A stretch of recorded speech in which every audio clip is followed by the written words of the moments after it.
अब question number 37 देखो क्या आपका question number 37 is an organisation conducted bike race under two different categories boys and girls. ठीक है, एक ऑर्गेनाइजेशन है जिसने एक बाइक रेस कंडक्ट किया है, दो डिफरेंट कैटेगरीज। अब वो दो डिफरेंट कैटेगरीज क्या है? One category is of boys and one categories are of girls, are of boys and are of girls. ये दो कैटेगरी है, category 1 category 2।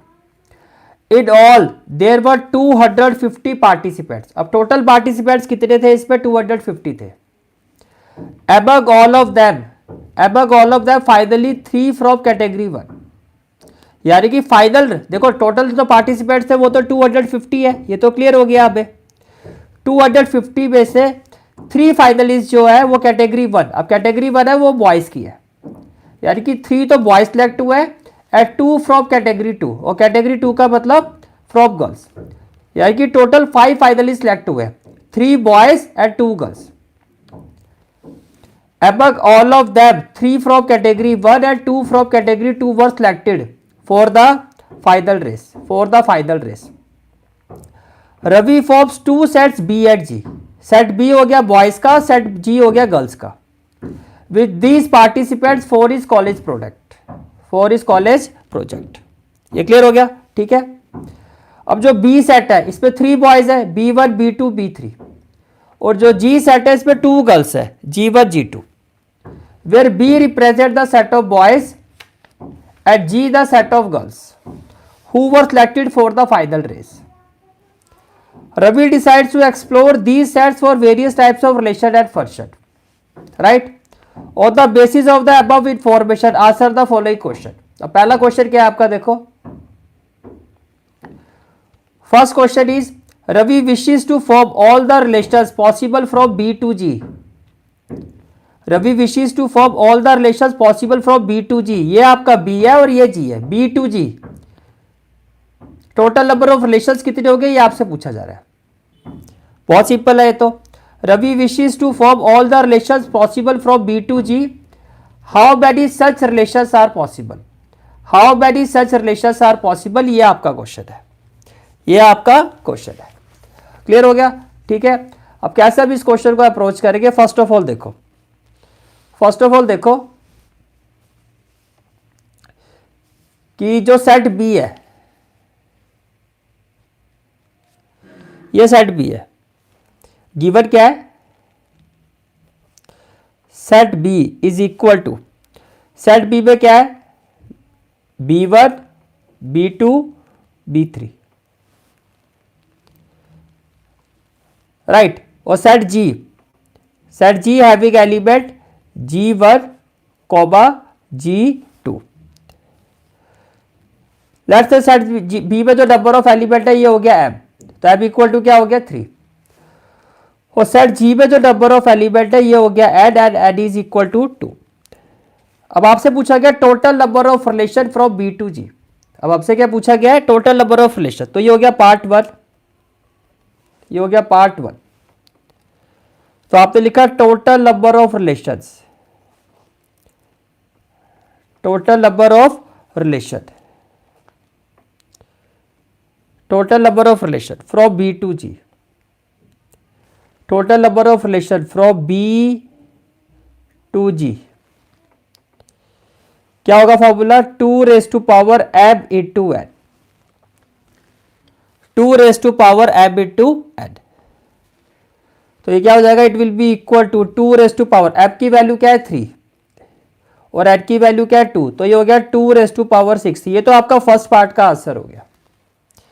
This is the answer of first part, this is the answer of first part. Clear हो गया, ठीक है। इसके बाद आते हैं पार्ट 2 पे। पार्ट 2 पे क्या पूछा गया है? सर पार्ट 2 पे पूछा गया है अमंग दीज रिलेशन, ये जितने भी रिलेशन है 2 raised to power 6, अभी आपने फाइंड किया ना कितने रिलेशन बनेंगे? 2 raised to power 6। Among these relation how many are functions from B to G। इन रिलेशंस में से कितने फंक्शंस होंगे? आपसे पूछा जा रहा है जो रिलेशंस है इसमें से फंक्शंस कितने होंगे। तो देखो इसका भी एक फॉर्मूला होता है, फॉर्मूला क्या होता है? पार्ट 2 जैसे नंबर ऑफ रिलेशन का फॉर्मूला होता है 2 raised to power m into n, उसी तरह से नंबर ऑफ फंक्शंस का फॉर्मूला होता है number of functions. Number of functions is equal to, number of functions is equal to, ये किसके इक्वल होता है? It is equal to number of elements, number of elements in codomain, number of elements in codomain, raise to power number of elements, raise to power number of element in domain, in domain, ये formula होता है। Number of elements in codomain whole power number of elements in domain. इसका मतलब क्या हो गया? Number of elements in codomain, देखो ये देखो ये कोडोमेन है क्योंकि रिलेशन बना है B2G, ये y है, ये x है, ये y है, ये कोडोमेन है। इसका मतलब ये हो गया number of elements in codomain का मतलब number of elements in set G, number of elements in set G, number of elements in codomain का मतलब ये हो गया raise to power number of elements in domain, number of elements in domain का मतलब क्या हो गया? Number of elements in set B, raise to power number of elements in set B। तो number of elements in set G कितने हैं sir? ये तो 2 है, तो यहां आ जाएगा 2। और नंबर ऑफ एलिमेंट्स जो है सेट B में कितने हैं? Number of elements set B में कितने हैं? 3, तो ये हो जाएगा 2 raise to power 3, 2 raise to power 3। तो ये आपका आंसर होगा पार्ट 2 का। These are the number of function. तो इस तरह से number of function, number of relations तो देखो आपने बहुत बार किया हुआ है, 2 raise to power m into n। लेकिन नंबर ऑफ फंक्शन का फॉर्मूला क्या होता है? Number of elements in codomain whole power number of elements in domain, बस। तो इस तरह से नंबर ऑफ फंक्शंस फाइंड किए जाते हैं। This is the answer of part 2। ये फॉर्मूला स्पेसिफिकली नोट डाउन कर लेना, ये एनसीईआरटी। नाउ पार्ट 3 ऑप्शन है। क्वेश्चन क्या है? Find the total number of 1 1 and onto function which can be defined from B to G। B से G तक कितने 1 1 और ऑन टू फंक्शंस होंगे, ये आपसे पूछा गया। जैसे कि number of relation from B to G वो हमने फाइंड किया, number of function from B to G ये हमने फाइंड किया। अब आपसे थर्ड पार्ट में पूछा गया भैया इतने भी ये फंक्शंस होंगे, इसमें से 1 1 कितने होंगे और ऑन टू कितने होंगे, 1 1 कितने होंगे और ऑन टू कितने होंगे। देखो अगर हम 1 1 फंक्शंस की बात करते हैं, अगर हम बात करते हैं 1 1 फंक्शंस की, पार्ट 3 ऑप्शन है, पार्ट 3 ऑप्शन है।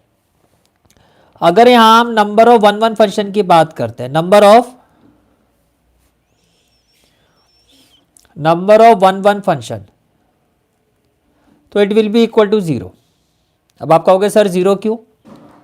0 इसलिए कि जो आपके नंबर ऑफ एलिमेंट्स हैं सेट B में,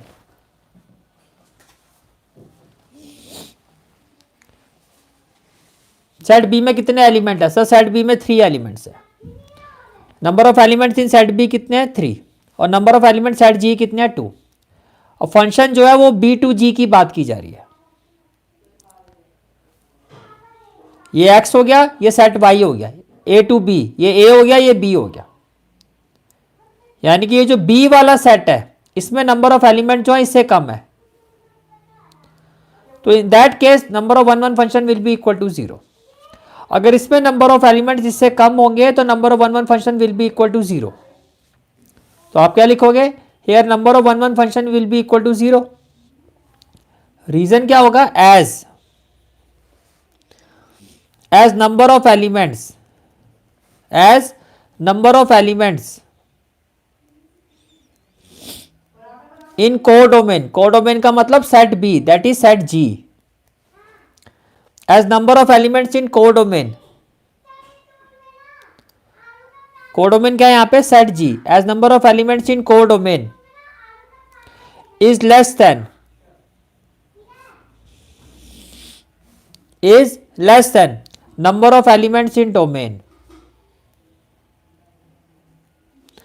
is less than number of elements in domain, domain का मतलब B, सेट B। तो ये चीज आपको माइंड में रखनी है कि अगर कोडोमेन वाले सेट में नंबर ऑफ एलिमेंट डोमेन वाले सेट से कम है तो number of 1 1 function will always be equal to 0। Clear हो गया? ठीक है। उसके अलावा आपसे पूछा जा रहा है, और क्या पूछा गया है?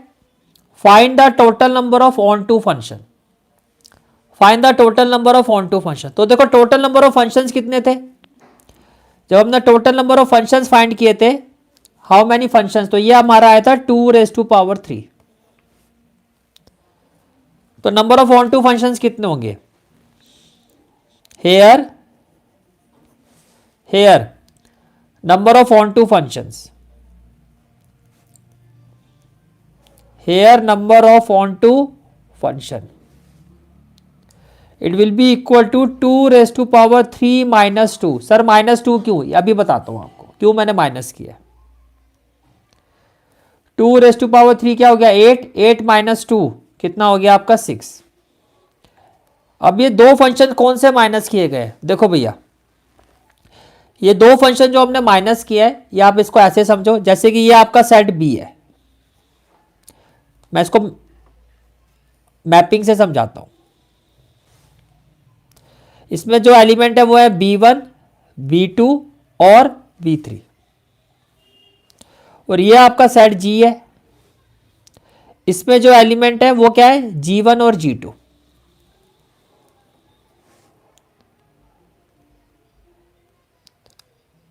अब इसमें देखो दो पॉसिबिलिटीज बनती है। एक पॉसिबिलिटी क्या बनती है कि all the elements of this domain set is map to one element से G1, ये ऐसे, तो ये तो ऑन टू नहीं होगा,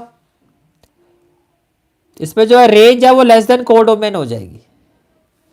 एंड सेकंड पॉसिबिलिटी क्या बनती है कि ये जो सेट बी है, ये जो सेट बी है B1, B2 और B3, और ये जो सेट G है G1, G2, ये भी पॉसिबिलिटी है कि जितने भी डोमेन सेट के एलिमेंट्स है वो G2 के साथ कनेक्ट हो जाए। तो ये दो केसेस हमें माइनस करने हैं, क्योंकि दोनों में जो रेंज है वो सबसेट होगा कोडोमेन का, रेंज जो है कोडोमेन के इक्वल नहीं होगा। तो total number of onto function जो हो गए वो 8 - 2, ये वाले दो अबे माइनस कर रहे हैं, तो total number of onto function कितने हो गए वो 6 हो गए, वो आपके क्या हो गए 6 हो गए। बोलो भाई क्लियर हो गया, ठीक है। अब आता है पार्ट बी में। पार्ट बी में क्या कहा गया है, if the track of the final race for the biker B1 follow the curve x² = 4y, यानी कि बाइकर B1 ने जिस ट्रैक को फॉलो किया है उसकी जो मैथमेटिकल इक्वेशन है वो x² = 4y, यानी कि आप बात कर रहे हैं किसकी बात कर रहे हैं, x² = 4y, अपवर्ड पैराबोला की बात कर रहे हैं। Where x is greater than equal to 0 less than equal to 20√2 and y is greater than equal to 0 less than equal to 200, then state whether the track represent a one-one and onto function or not justify। Okay अब इस चीज को आप ऐसे समझो,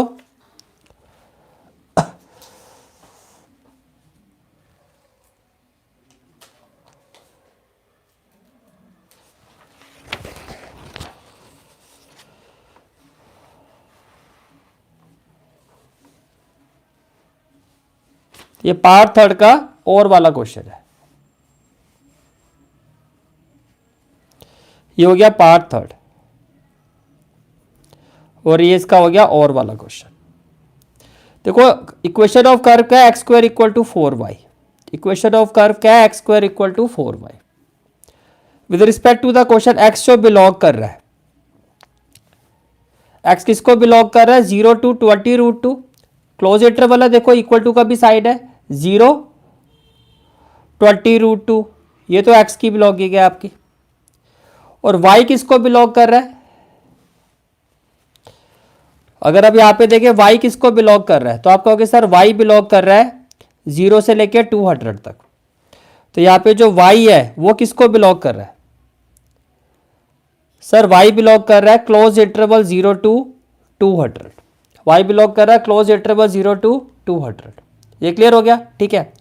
अब 1-1 function के लिए क्या होता है, अगर मैं यहां पे बात करता हूं 4-1-1 फंक्शन, 4-1-1 फंक्शन, 1-1 फंक्शन में क्या होता है, हम पहले कहते हैं कि f(x1) अगर f(x2) के इक्वल है तो x, अब कहते हैं let f of x one equal to f of x two, और देन अगर एक्स वन एक्स टू के इक्वल आता है तो अब कहते हैं ये वन वन है। अब एफ ऑफ एक्स वन होगा क्या, एफ ऑफ वाई, इसको कैसे निकालोगे, जो वाई की वैल्यू होती है वही तो एफ ऑफ एक्स होता है। बात समझ में आ रही है। अब क्वेश्चन में देखो एक्स स्क्वायर इक्वल टू क्या है, 4y है, तो y की वैल्यू क्या होगी, एक्स स्क्वायर बाय 4, यही आपका एफ एक्स होता है। भाई यहां पे अगर आप देखो एक्स स्क्वायर इक्वल टू क्या 4y है, तो y इक्वल टू क्या है, एक्स स्क्वायर बाय 4, तो यही आपका एफ ऑफ एक्स है, यही आपका क्या है, एफ ऑफ एक्स। तो एफ ऑफ एक्स क्या हो गया आपका, x square by 4, f of x क्या हो गया आपका, x square by 4, right. Now because f of x one equal to f of x two, आप क्या कहोगे, because f of x one equal to f of x two, f of x one का मतलब क्या हो गया, x one square by 4, तो ये हो जाएगा x one square by 4 equal to क्या हो जाएगा, एक्स टू स्क्वायर बाय 4, तो ये हो गया एक्स टू स्क्वायर बाय 4, 4 से 4 कैंसिल। अब देखो ये आपने जब रिलेशन एंड फंक्शन किया तब भी मैंने आपको बताया था अगर दोनों साइड इवन पावर है तो इक्वल टू में हमेशा प्लस माइनस वैल्यू जाएगी। 20 अगर x one square x two square के इक्वल है तो इसका मतलब ये हो गया कि जो आपका एक्स वन है it is equal to plus minus x two, ये प्लस माइनस एक्स टू के इक्वल हो। अब इसके रिस्पेक्ट में देखो तो ये वन वन नहीं होगा, बट अब यहाँ पे कहानी में एक ट्विस्ट है, एक्स की जो रेंज है वो है 0 से लेकर 20√2 with respect to the question, जो एक्स है आपका वो ग्रेटर देन इक्वल टू 0 है और लेस देन इक्वल टू 20√2 है, इसका मतलब एक्स की वैल्यू पॉजिटिव ही आएगी with respect to this range. कहने का मतलब क्या है, बिकॉज, तो आप क्या कहोगे, because x belongs to closed interval 0 to 20√2, तो इसका मतलब क्या हो गया, देयरफॉर जो x1 है वो x2 के इक्वल होगा, जो x1 है वो आपका x2 के क्या होगा, इक्वल होगा, दैट इज इट इज 1 1। तो भैया ये 1 1 तो है, दैट इज इट इज 1 1, तो ये फंक्शन आपका 1 1 है। क्लियर हो गया, ठीक है। अब आपको चेक करना है क्या ये फंक्शन ऑन टू है, 4 ऑन टू, 4 ऑन टू। अब ऑन टू कब होगा, अगर रेंज ऑफ फंक्शन कोडोमेन के इक्वल होगी तभी तो ऑन टू होगा, अगर रेंज ऑफ फंक्शन जो है कोडोमेन के इक्वल होगी तभी ये ऑन टू होगा। अब देखो क्वेश्चन में क्या गिवन है, क्वेश्चन में गिवन है हेयर, क्वेश्चन में जो एक्स की रेंज है वो क्या है, क्वेश्चन में गिवन है कि x is greater than equal to 0 और less than equal to 20√2। Question में गिवन है x is greater than equal to 0 and less than equal to 20√2। अब अगर मैं सभी टर्म्स का स्क्वायर करता हूं तो 0 का स्क्वायर क्या होगा, 0, ये हो जाएगा एक्स स्क्वायर, 20 का स्क्वायर होगा 400 और √2 का स्क्वायर होगा 2, 400 और 2 क्या हो जाएगा 800, तो एक्स स्क्वायर इससे बड़ा हो गया, एक्स स्क्वायर की रेंज ही आ रही है। अब सभी टर्म्स को अगर मैं 4 से डिवाइड करता हूं तो 0/4 क्या होगा, 0, इसको 4 से डिवाइड करूंगा ये हो गया एक्स स्क्वायर बाय 4, और इसको 4 से डिवाइड करूंगा ये हो गया 200। अब एक्स स्क्वायर बाय 4 क्या है, सर एक्स स्क्वायर बाय 4 जो है वो वाई के इक्वल है, एक्स स्क्वायर बाय 4 जो है वो एफ एक्स है, इसका मतलब ये एफ एक्स की रेंज आ गई, तो इसका मतलब क्या हो गया, f x is greater than equal to 0 और less than equal to 200, less than equal to 200।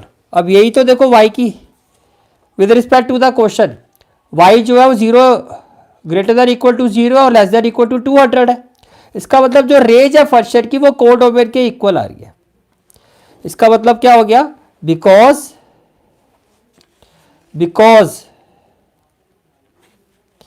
Range of function is equal to 0 to 200, 0 to 200 which is equal to codomain,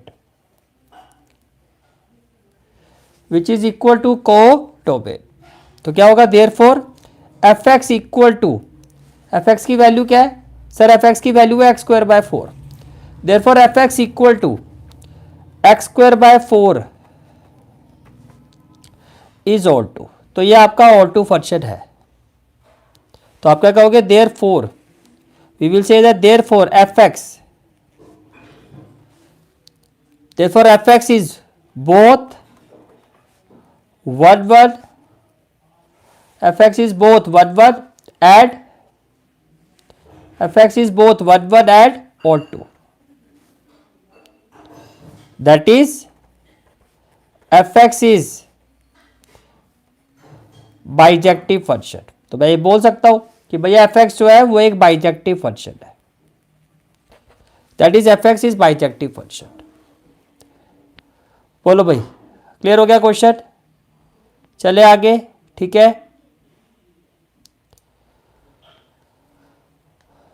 okay तो ये हो गया एनालिसिस क्वेश्चन नंबर 37 का। This is the analysis of question number 37।